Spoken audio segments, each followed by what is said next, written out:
Russia declared a temporary ceasefire in Ukraine as of 10 a.m. Monday to open humanitarian corridors at the request of French President Emmanuel Macron to Russian President Vladimir Putin. The agreement on the creation of humanitarian corridors and a possible temporary ceasefire in Ukraine has been reached during the second round of Russia-Ukraine talks in Belarus. Russia has informed the relevant organizations of the UN, the OSCE, the ICRC, and some other international organizations about these humanitarian corridors in Ukraine. The Russian armed forces will oversee via drones this evacuation through the humanitarian corridors, and the attempts of the Ukrainian side to prevent the departure of the people are meaningless.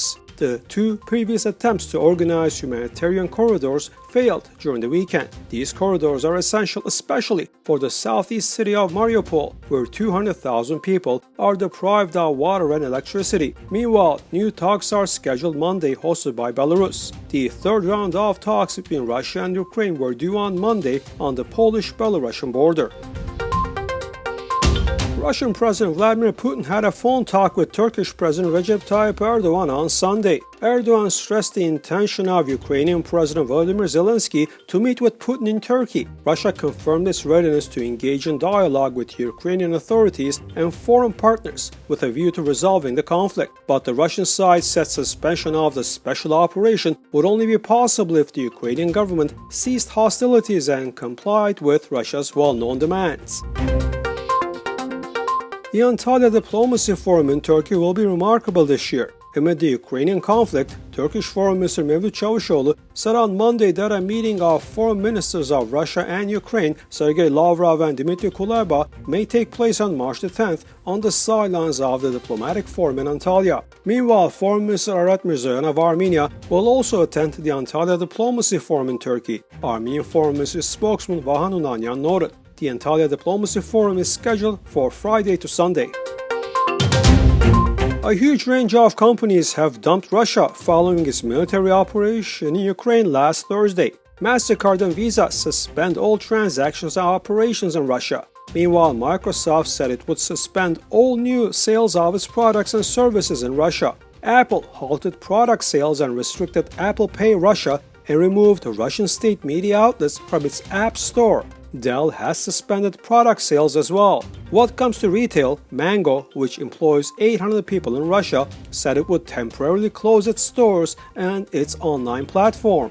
Ikea has closed its 17 stores in Russia. H&M, the world's second largest clothing retailer, has paused all of its sales in Russia. And Nike has stopped taking online orders for Russian customers. Meanwhile, Netflix has temporarily halted all future film and television projects, while TikTok said it will also close its access in Russia. Airbnb suspended all operations in Russia and Belarus, and Spotify has indefinitely closed its Russian offices and removed state-backed media content from its platform. What comes to cars and planes, Mercedes-Benz Group has halted the sale of cars and vans in Russia. Harley-Davidson has paused the shipment of motorcycles to Russia, while BMW has stopped the export of cars to Russia and said it would stop production on the ground there. Airbus pledged to cease its support for Russia's aviation industry, and Boeing has said it will suspend parts, maintenance, and technical support to Russia.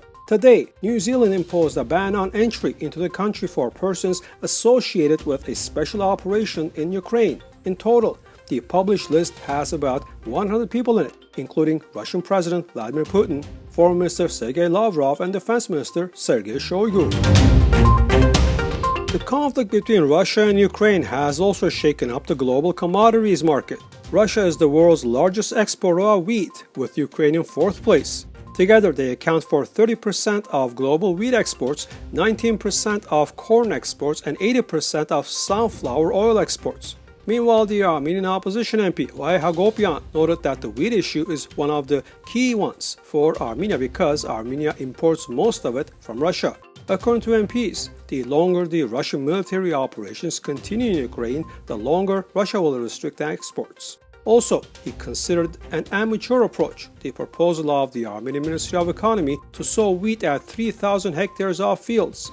You cannot sow wheat and get harvest everywhere, Hagopian said. Ruling MP Edward Agajanian also noted that wheat is one of the risks that may arise from the current Russian-Ukrainian crisis. The prices of Moscow-YEREVAN flights have increased sharply in recent days, reaching from $250 to $1,250 amid the Ukrainian-Russian conflict. The Moscow-YEREVAN route is in high demand now, as due to the economic situation in Russia, most of its citizens are moving temporarily to Yerevan to work remotely. Now there are almost 30 to 50 flights in a day from Russia to Yerevan. Meanwhile, Russian airlines had to cancel all international flights, including to Armenia. As much of the world continues to shut out Russia, its airlines are starting to face new problems. Russia has been isolated due to Airbus and Boeing stopping the supply of spare parts to the nation. Due to US and EU sanctions, Russian airlines cannot accept the over 60 planes on order from Airbus and Boeing, according to the plane makers' websites, further reducing the number of available parts. Azerbaijani President Ilham Aliyev said on Monday he is ready to start peace talks with Armenia. His remarks came in a congratulatory message to French President Emmanuel Macron on the 30th anniversary of diplomatic relations between the two countries. In fact, the president of Azerbaijan is ready for peace with Armenia, but being guided solely by selective principles. Aliyev completely ignores some other basic international principles, such as the right of peoples to self-determination and non-use of force. Azerbaijani Foreign Minister Ceyhun Bayramov also said that Azerbaijan has numerously offered Armenia to sign a peace treaty. However, Armenian Ministry of Foreign Affairs spokesperson Vahan Hunanyan noted that the signing of a peace treaty is one of the agenda priorities of the Armenian government. Vahan Hunanyan also commented on Turkish Minister of Foreign Affairs Mevlut Çavuşoğlu's statement on the quote-unquote Zangezur corridor. This is an incomprehensible term for us, and everyone knows this, he noted. On the other hand, the opening of regional connections is also among the priorities of the Armenian government. The situation both on the Armenian and Nagorno-Karabakh border with Azerbaijan has been unstable this weekend, as the Azerbaijani side had been violating the truce or opening fire on Armenians. Azerbaijan opened sniper fire Monday on the Armenian military positions located in the western part of the Armenia-Azerbaijan border, leaving one soldier dead and one injured. During the weekend, Azerbaijanis even shelled the village of Norshan in Artsakh, calling on loudspeakers to leave the area. Norshan's prefect, Gevor Karutunyan, said that shots are often heard, but the calls from the loudspeaker were made for the first time on March the 4th.